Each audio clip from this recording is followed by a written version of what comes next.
Understanding how to configure the WooCommerce shipping options can be overwhelming, but I'll walk you through this step by step so you know how to set up your shipping zones, methods, options, and classes. To correctly set up our shipping options though, we must first understand the core concepts of the available options within WooCommerce. Firstly, we have shipping zones. Shipping zones are geographical locations where a certain set of shipping methods and their rates apply. Once a shipping zone has been created, we can then create shipping methods, which are associated with that specific zone. In its most basic form, WooCommerce allows you to either set a flat rate of shipping or a free shipping method. We'll cover both of these shortly. Finally, we have shipping classes. Shipping classes allow us to create product-specific charges. For example, we're going to create an additional shipping charge to be applied to a product if it's classed as a heavy good. This will add the fee to the customer's order, ensuring that they're paying the correct shipping costs. We'll be sure to go over each of these core aspects, but let's first start with the shipping zones. Our store, for example, only allows products to be shipped within the UK, so let's apply those settings to ensure that nobody places an order expecting delivery overseas. In the General tab, first of all, ensure that we have the correct locations selected for our store. Scroll down to the General options and set the shipping location to Sell to Specific Countries Only. You will now see a new field where you can select the country that you would like to ship to. In our instance, we're going to set this to the United Kingdom. Notice that there were more options available. You could set this to Ship to all countries you sell to, Ship to all countries, and you can even disable shipping as well as shipping calculations. Spend some time here ensuring that you have explored all of the available options to make sure the configuration is correct for your store requirements. Once you have finished, let's save and head to the Shipping tab. The first thing we're going to do is set a standard shipping charge for all orders. Before we do this, however, let's first set the zone name and region by selecting the Add Shipping Zone button. In the zone name, we'll enter UK, and under Zone Region, we'll select United Kingdom. You'll see that there's an option to limit our region to a specific zip or postcode.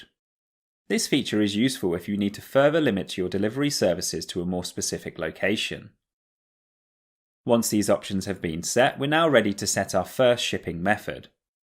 Let's save our changes so far, and then select the Add Shipping Method button. And now you'll be presented with a pop-up window which asks you which shipping method you would like to create.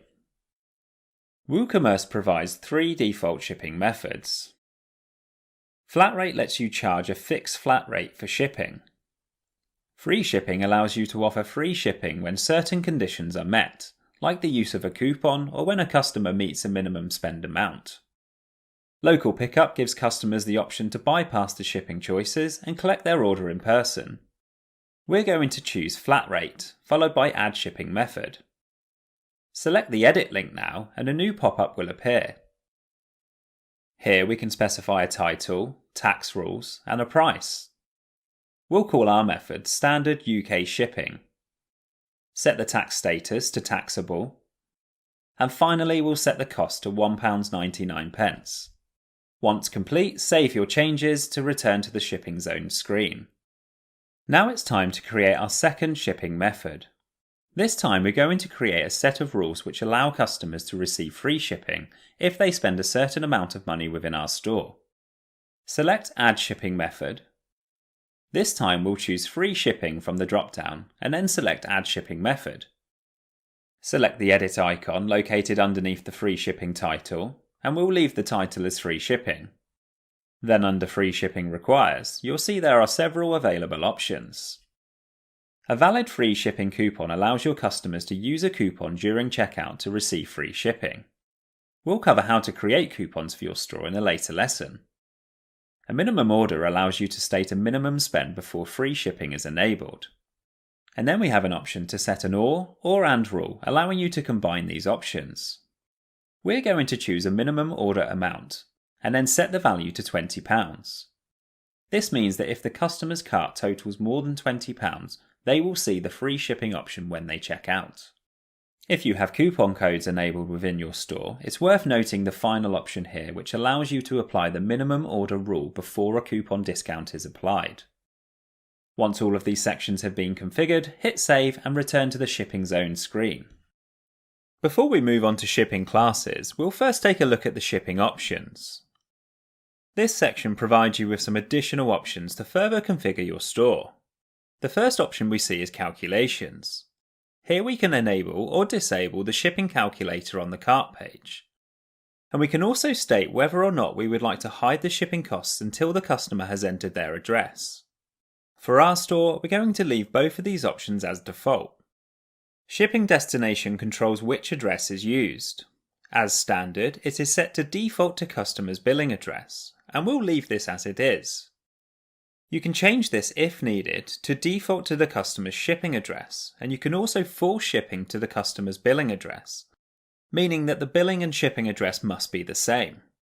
When finished, remember to save your changes. To finish the shipping configuration for our store, let's now create a shipping class. In our example, our shipping class is applied to heavy items only, meaning that if the shipping class is applied to a product, it will incur an additional cost for the customer. Navigate your way to the Shipping Class tab and select Add Shipping Class. First of all, give your shipping class a name. In our example, we're going to name it Heavy Goods. We can leave the slug blank, as this will automatically be created once our shipping class is saved. Finally, we'll add the description, and then select the Save Shipping Classes button. Now that the new shipping class has been created, we will assign it to a shipping method, and then a product. Let's head back to the Shipping Zones area and select UK, followed by Standard UK Shipping. We're now presented with some additional options because we've added a shipping class. The field allows us to enter a price for our new shipping class. Here, we'll enter £10. We'll leave the next field blank, and the final option allows us to set whether the shipping class is applied per class or per order. We'll leave this as per class. When finished, save your changes. Now that we've configured our shipping class, we are ready to apply it to a product. Head over to your product screen now and find the product that you would like to apply your shipping class to. In our store, we have a bread basket which is heavier than the rest of our other products, so therefore will cost more to be delivered. Select the product and scroll down to the Product Data section. Here you will see the Shipping tab. Select this tab and under Shipping Class, choose your newly created shipping class. Remember to update your product, and now let's test it out. Every time a customer adds this item to their cart, the additional heavy goods fee of £10 will be added to their order. The default WooCommerce shipping options are usually enough to accommodate most basic shipping requirements. However, if you find you need more flexibility and customizations, there is a whole host of third-party add-ons which will allow for a combination of configurations and integrations. Check out the WooCommerce link in the description for more information. In our next lesson, we will learn how to integrate Stripe and PayPal into our store so that customers can make a payment.